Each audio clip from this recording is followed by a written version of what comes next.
যে কোনো বাস বা গাড়িতে ওঠা বা নামা নিয়ে আজকে আমরা ইংরেজি শিখব। আমরা যদি বুঝাইতে চাই ওঠা, তখন আমরা বলি গেট অন। আর যদি বুঝাইতে চাই নামা, সেক্ষেত্রে আমরা ব্যবহার করি গেট অফ।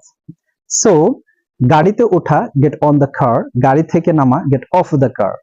বাসে ওঠা get on the bus, bus থেকে নামা get off the bus. Okay, so আমি যদি বলতে চাই আমি বাসে উঠছি, I am getting on the bus. আমি বাস থেকে নামছি, I am getting off the bus. আমি বাসে উঠছিলাম, I was getting on the bus. আমি বাস থেকে নামছিলাম, I was getting off the বাস।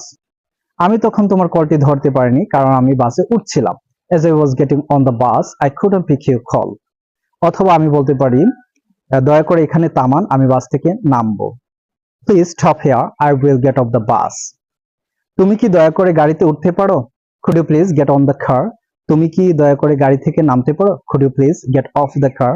এইভাবে যদি আপনার মেইন ফ্রেজটা জানা থাকে, get on, get off, তাহলে আমার মতোই হাজার হাজার সেন্টেন্স অনায়াসে মেক করতে পারবেন।